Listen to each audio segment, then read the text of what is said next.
I've been active in my investments and portfolio the better half of the last 5 years, but one thing I have yet to do is trade options. So one snowy evening I went down a YouTube rabbit hole and landed on this really cool video. Now these guys explained options in one of the best ways I have seen, so much so that I went ahead and opened a Robinhood account at 2 in the morning, transferred money in, and was ready for the next morning when the markets opened. I was on a mission to sell my first put option. So if you're wondering why I chose Robinhood over my current brokerage to trade options, Robinhood offers free options trading, as well as one of the cleanest interfaces I've ever seen for trading options. They make it super simple. I also wanted to take this opportunity to make a more realistic video for people learning to trade options.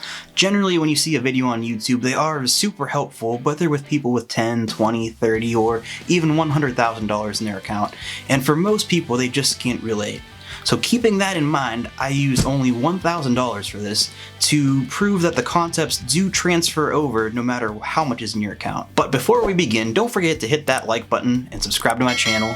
And let's get right into it. As I mentioned earlier, I'm using Robinhood to do all of my options trading, and the user interface and design is so clean on both mobile and desktop that it just made sense. Setting up an account was super easy. It took me all of 5 minutes to not only set up the account, but transfer money in. I was ready to go by the next day. One of the other reasons I really like Robinhood as well is when you're selling cash covered put options, that they actually offer a probability of profitability calculator right in the app. It shows you the likelihood of making a profit if you were to sell a certain option at a certain price. But keep in mind, it is just a calculation and the market can do anything at any given moment. So use your best judgment, of course, but it's also there as a helpful tool. So right after creating my account, I dove right into searching for stocks that I could sell put options for. Now keep in mind, at this point, I only have $1,000 in this account, so I can't just go out and sell put options on any given stock at any given time. I have to make sure I have enough cash collateral in case the option I would sell was exercised. Whoa, hold up.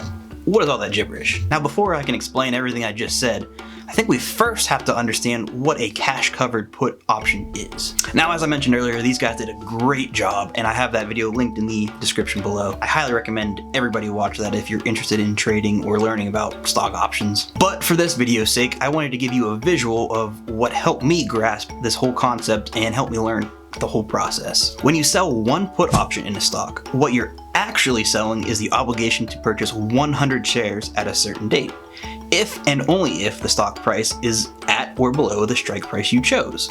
Now, when you sell something, you get money for it, right? And that's what this column is, also known as the premium.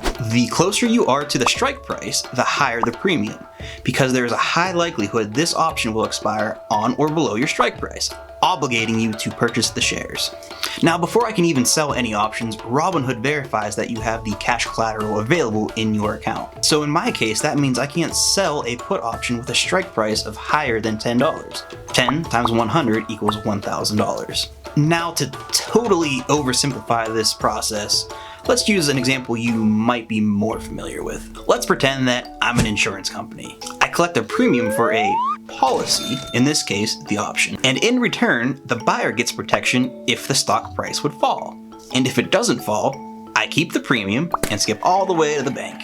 The riskier the option is, the higher premium I collect. Much in the same way that a car insurance premium is higher for someone who has a, let's say, less than perfect driving record. Now, I knew I wanted to play it safe when it came to selling my first put option, so after doing some research, I ended up landing on Virgin Galactic. As you can see here, I chose a $9 strike price that would expire at the end of the week. That would mean I would put up $900 in collateral, and in return, I would collect a $4 premium. And let me guess, you're probably like, oh wow, $4, woohoo, right? Wrong. And here's why.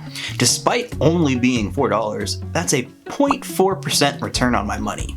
Done weekly is a 1.6% return every month. And if I continue to do this every month, that's a 19.2% return on the year. Historically, that's nearly double your returns on the overall market year over year. And if you had that same cash sitting in some savings account somewhere, the national average for interest on your money is 0.04% a year. So yes, $4 is a big deal. So January 14th rolled around, the option expired worthless, Virgin Galactic never ended up dipping below $9, my strike price, and I kept the entirety of my $4 premium. Now I know you can take even a little more risk and make a lot more return on your money, but I was keeping this very, very conservative, again, for my first one, just to learn how it's done. Now the reason I take this approach is because I have a two-part strategy. Strategy number one is selling put options only in stocks that I actually want to buy anyway. I'm just waiting for a better entry point. So while I'm waiting for that entry point, I might as well make money on my money, right? And part two is to grow my cash while I'm waiting or looking for a future investment. Instead of having my money sit in an account somewhere, I'm going to use this strategy to continually grow it until I need to use it for something. And as a general rule of thumb, you should never sell put options in stocks you would never actually own yourself. Keep in mind that just like with any investment, always use money that you are willing to lose in the event of a market downturn. So if you want me to explain any of the concepts mentioned in this video in more in depth in a future video, let me know in the comments, as well as if you want to see how I'm progressing with this strategy in my own account, let me know. If you want to try Robinhood for yourself, I do have a link in the description. And of course, thank you for watching my videos. If this video was at all helpful to you, please hit that like button and subscribe, and I will see you guys soon.